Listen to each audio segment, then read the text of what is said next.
탄생, 성장, 노화, 죽음. 살아있는 존재라면 누구나 따라야 할 순리이자 자연의 법칙이다. 하지만 이 법칙이 우리뿐만 아니라 도시에도 적용된다는 사실을 사람들은 크게 인지하지 못하고 있다. 산업화 이후 도시의 급격한 성장을 이미 경험해본 부동산 시장은 도시 재생에 누구보다 민감하게 반응했다.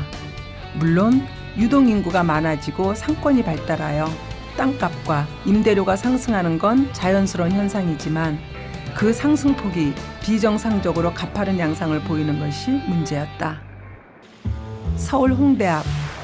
임대료는 끝을 모르고 치솟았고 많은 이들이 쫓기듯 홍대 앞을 떠나야만 했다.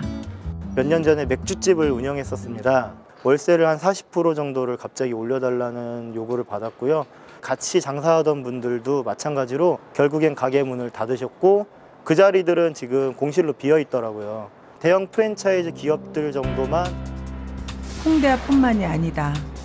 성수동에서 디자인 소품샵을 운영했던 방장혁 씨는 덕분에 가게를 옮겨야만 했다.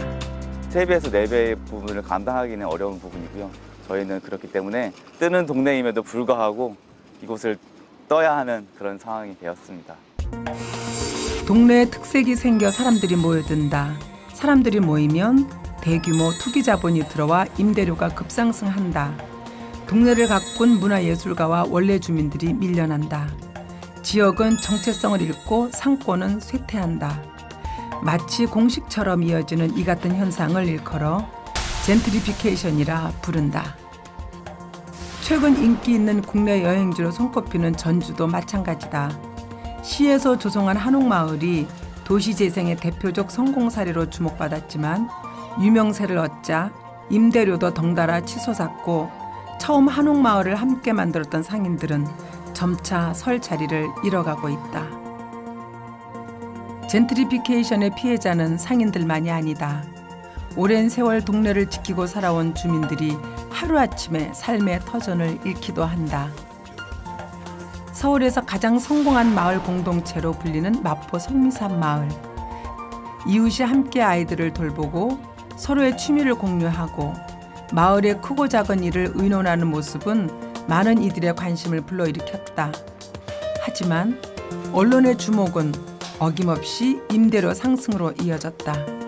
저희가 성미산 마을의 초입에 4차선 대로변에 반찬가게 동네부엌이라는 걸 시작을 하게 됐었고요. 거기에는 단순히 반찬가게가 아니라 그러니까 아이들의 간식이라든지 그리고 이제 주민들과 만나서 뭐 반찬을 어떻게 만들고 그런 정보를 나누는 어떤 그 사랑방 역할을 하고 활발하게 이렇게 교류가 있었던 공간이었어요. 그런데 이제 이 건물주의 임대료 상승 요구라든지 이런 게 이제 지나치게 한 3배 가까이 되다 보니까 저희가 할 수 없이 골목 안쪽으로 깊숙하게 들어와서 저마다의 삶이 담겨있던 골목은 이렇듯 공간을 오로지 경제적 가치로만 측정하는 상업자본의 영향으로 각각의 고유한 문화와 일상을 잃어가고 있다. 도시 성장의 결과는 과연 이런 모습뿐일까? 부동산 자본이 유입이 되면 사실 처음에는 어떤 지역들이 이제 화랑이 되고 그런 지역에 이제 여러 가지 이용자들이 모이고 그러다 보면 이제 지역이 이제 발전하는 계기를 맞이할 수도 있는데요. 어떤 지역이 이제 이런 상호 협력을 통해서 지역적인 어떤 발전을 이 속도를 조정하고 양을 조절한다면 사실은 지역 발전의 어떤 기회로도 저희가 2000년대 초반 이대 앞은 생기가 넘치는 거리였다. 패션과 미용에 관심이 많은 젊은이들은 앞다퉈 이대 앞 골목을 찾았다. 하지만 높아진 임대료의 프랜차이즈 점포들만 남게 되자 개성을 상실한 거리에 사람들은 등을 돌렸고 상권은 하루아침에 몰락했다. 주민들은 이곳을 다시 사람들이 찾는 골목으로 만들기 위해 이대 골목 주민연합이라는 이름으로 모였다. 건물주들은 5년 동안 임대료를 올리지 않겠다는 약속도 했다. 동네의 특색을 살린 가게, 이정표와 골목축제도 생각하고 있다. 과연 이들의 노력은 결실을 맺을 수 있을까? 앞서 젠트리피케이션을 겪었던 해외 도시들도 문제 해결을 위해 다양한 시도를 하고 있다. 프랑스 파리에서는 시의 예산으로 임대 공간을 매입하여 도심에서 내몰리는 영세업자들에게 빌려주었다. 일명 동네 살리기 작전이라 불리는 이 정책으로 다양한 지역 밀착형 골목가게들이 만들어졌다. 뉴욕시에는 지나친 임대료 상승을 막기 위해 임대료 가이드라인 위원회를 구성하여 임대료 상한을 정하고 있다. 한편 젠트리피케이션의 비교적 초기 단계에 있는 서울 성동구는 지난해 전국 최초로 젠트리피케이션 방지 조례를 제정하고 추진 전담 부서를 신설했다. 젠트리피케이션 조례를 통해 성수동 일대를 지속 가능 발전 구역으로 지정하고 구역 내 공동체 지원 방안 수립을 의무화했다. 또한 상호협력 주민협의체를 통해 지역 공동체를 파괴할 우려가 있는 업체 입점을 제한한다.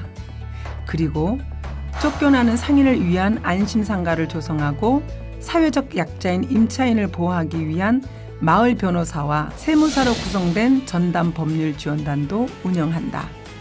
뿐만 아니라 성동구 상가 건물 상생 임대차 표준계약서를 만들어 신규 임대차 계약 시 활용을 적극 권장하고 있다. 성동구는 제도 구축과 더불어 주민 주도의 상생 협약에도 집중하고 있다. 임대인, 임차인, 그리고 성동구 간의 자율적인 상생 협약을 맺고 지역의 지속 가능한 발전을 위해 3자가 상생 협력을 약속하고 이를 확산해 나갈 계획이다. 이처럼 주민들과 가장 가까이 있는 지자체에서는 주민들의 삶의 터전을 함께 지키기 위해 다각도로 노력을 기울이고 있다. 하지만 젠트리피케이션의 해결을 위해서는 중앙정부 차원의 대응책과 더 많은 사람들의 공감대 형성이 필요하다. 누군가는 이러한 움직임을 황금알을 낳는 닭 함께 기르기라 부른다. 도시 재생의 성과를 소수가 독점하지 않고 도시를 가꾸고 성장시킨 이들이 같이 누리게 만들자는 의미이다.